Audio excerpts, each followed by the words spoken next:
실제로 우리 아이보다는 교인들에게 시간을 더 많이 주죠. 제 딸이 그랬어요. 자기 좀 만나달라고. 내일 하자.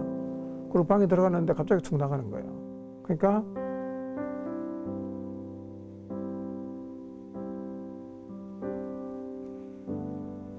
그 사람들은 교회가 사람이 자꾸 고안했다고 생각하지 않나 싶을 정도로 교회를 너무 쉽게 생각하고 또 우습게 생각하고, 그렇게 생각하지 않는데 어떻게 교회를 저렇게 함부로 할 수 있을까라는 생각이 든다는 거예요. 그러니까 하나님이 모든 관심은 교회에 있을 수밖에 없는 게, 영원전에 계획했고 아들이 머리고 그분의 영을 이 땅에 보내셔 교회를 지금도 그분의 목적대로 이루어가게 하시는 곳이 교회인데 어떻게 우리가 교회를 무시할 수 있겠어요?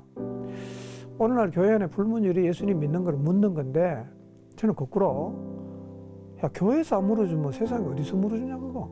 교회는 물어줘야 되지 않냐. 아니 영원한 생명인데 영원의 문제를 결정하는데 세상 어디도 안 물어주는데 그 일을 담당하고 있는 교회마저 안 물어주면, 내 믿는 걸로 알고 있다가 나중에 주님 앞에 갔더니만 주님 나 모른다. 누가 책임진다는 거죠.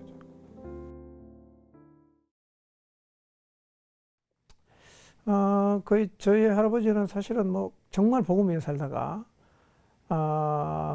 이제 순회하고 잠깐 돌아온 그 시점에 큰 할아버지하고 둘째인 저희 할아버지가 순교를 당하셨고요.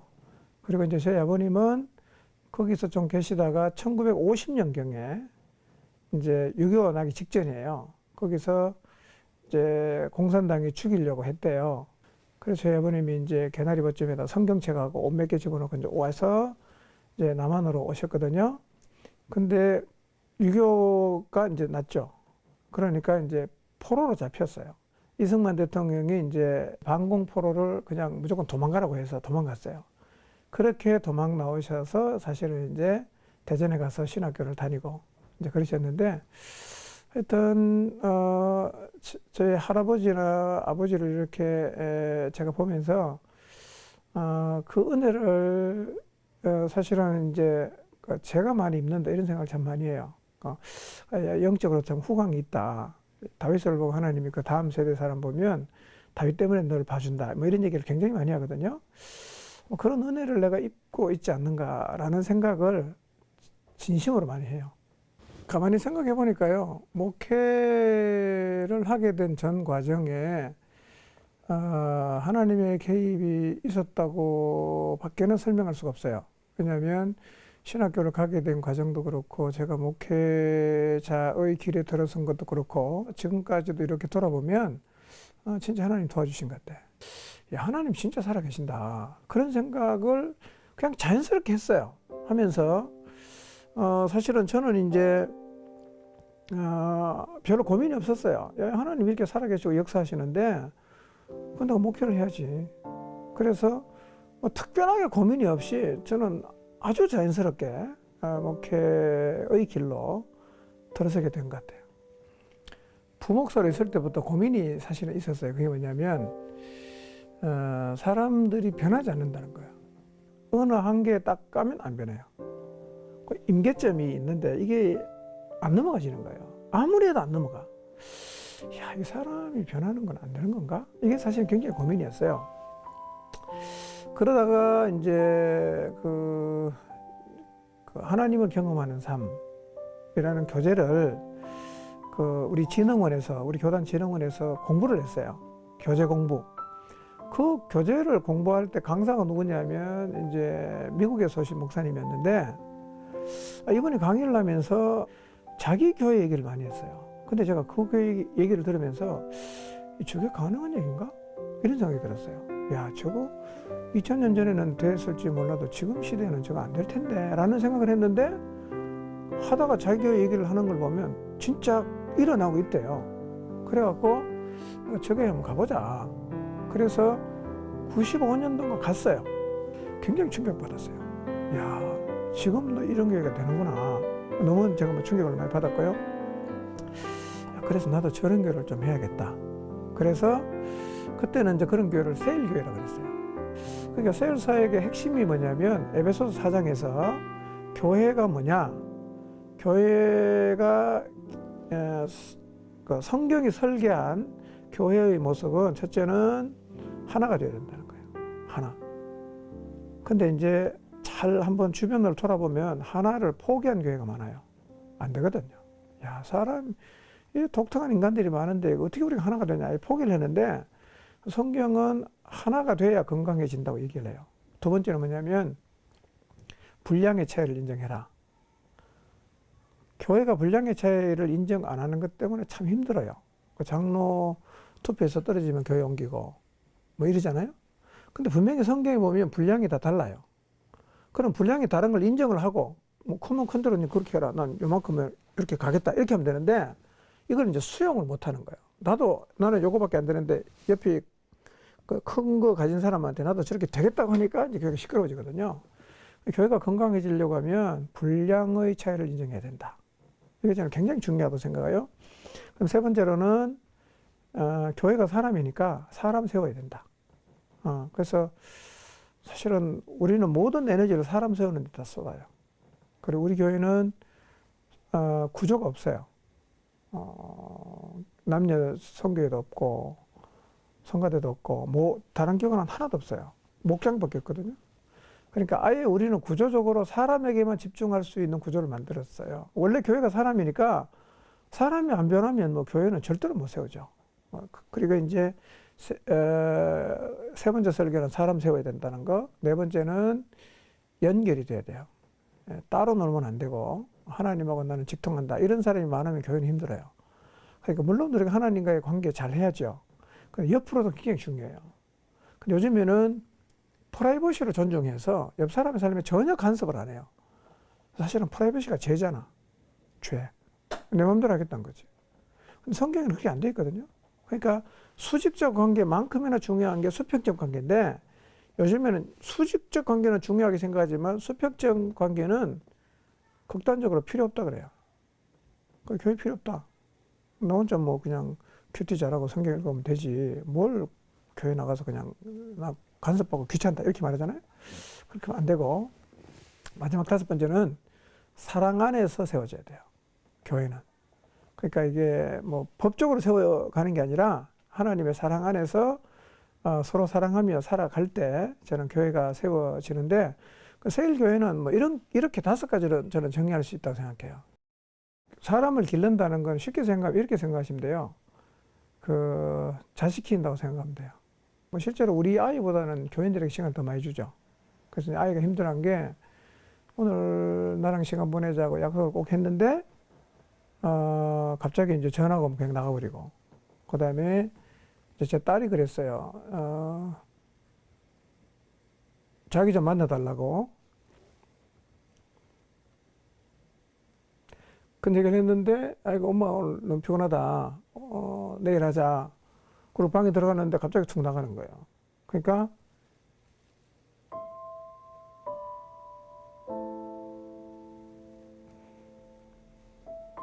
자기 힘들 때는 피곤하다고 하고 교인이 힘들면 나가고. 그래서 이제 우리 딸이 이런 얘기 했어요.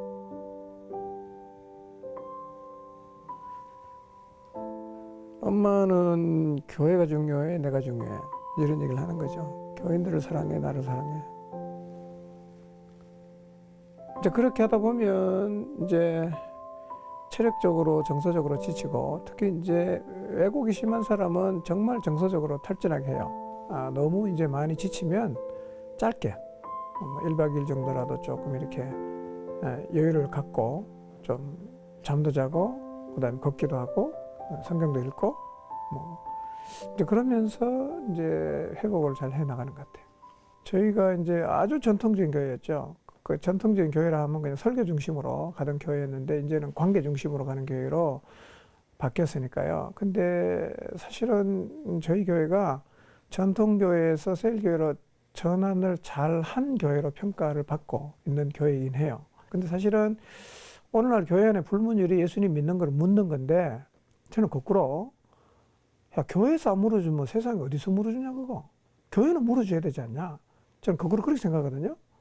아니 영원한 생명인데 영원의 문제를 결정하는데 세상 어디도 안 물어주는데 그 일을 담당하고 있는 교회마저 안 물어주면 내 믿는 걸로 알고 있다가 나중에 주님 앞에 갔더니만 주님 나 모른다. 누가 책임진다는 거죠.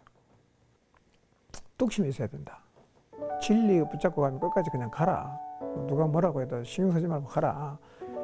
내 사명이 교회를 세우는 거고 또 하나님 교회 지도자로 저를 세워주셨기 때문에 제가 가장 많이 생각하는 거, 여전히 고민하는 것은 교회인데요. 요즘은 제가 사도행전 2장의 교회를 좀 우리가 구현할 수 있으면 좋겠다. 그렇게 생각을 많이 하거든요. 늘 생각을 해요. 사도행전 2장에 있는 교회를 보면 일단은 그 복음이 살아 있었어요. 마음 안에, 지도자들의 마음 안에 복음이 살아 있었고, 그 다음에 그 복음을 전했을 때 가슴이 찔렸어요. 요즘도 저는 동일하게 일어나야 된다고 생각을 하거든요. 말씀을 들으면 가슴이 찔려야 돼요.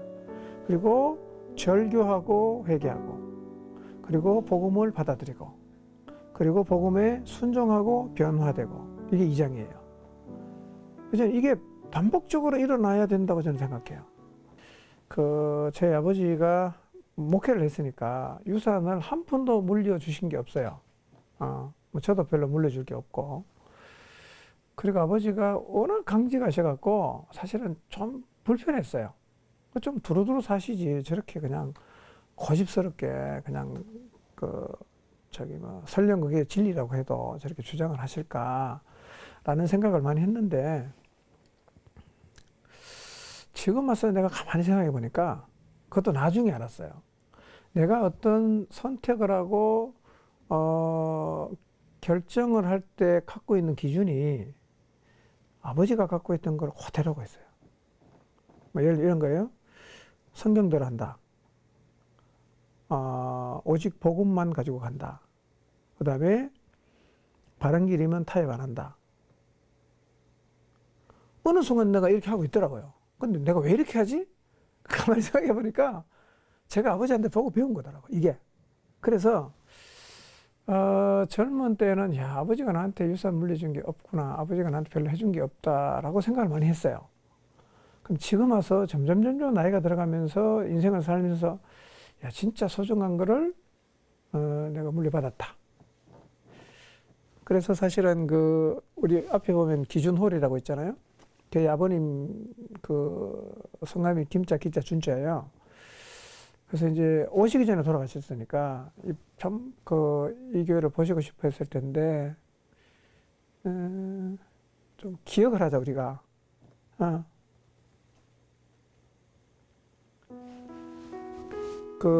앞에 표를 하나 붙여놨어요.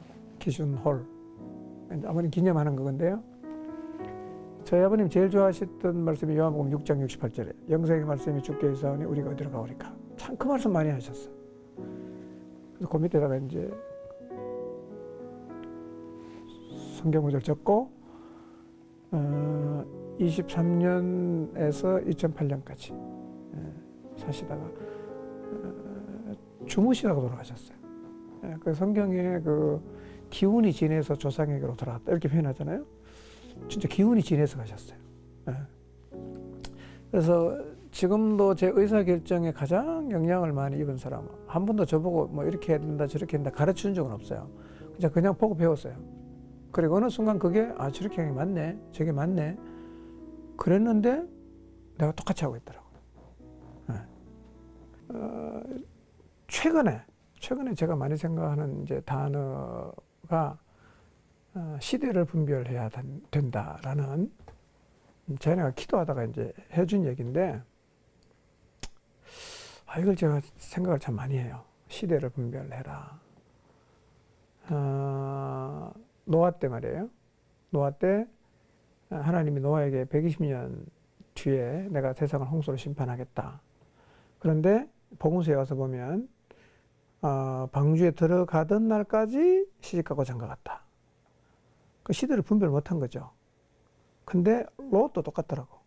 롯도 천사가 진짜 그렇게 악한지 한번 보자 확인하러 왔고, 아브라함은 하나님하고 이제 밀당하고 있잖아. 50명에서 10명까지. 근데 천사가 찾아갔을 때 소돔 사람은 이게 시대가 어떻게 돌아가는지 모르니까 그 천사하고 상관하겠다. 그 집은 내달라. 그리고 롯이 안 내주니까 롯을 해하려고 하는. 정말 시대를 분별하지 못하는. 야, 우리가 참 시대를 잘 분별을 이제는 좀 할 때가 되지 않았는가. 그런 생각을 많이 하고요. 그래서 참 그 암울하기도 힘들기도 한데 저는 이제 믿어요. 여전히 하나님 인도하시니까. 그러니까 힘든 시간을 보내고 있지만 우리가 주님 안에 있으면 모든 것을 하나님이 다 합력해서 선이 되게 하시는 분이니까, 또 하나님 살아계시니까 상황은 힘들지만 상황 속에 갇히지 말고 여전히 살아계시고 역사하시고 또 우리의 삶을 이끌어 가시는 그분을 좀 기억하면서 용기를 얻고 또 희망도 가지고 또 그분 때문에, 그분으로 인한 위로가, 아니 그분 자체가 좀 위로가 되는 그런 자리에 우리가 설 수 있다면 참 좋겠습니다.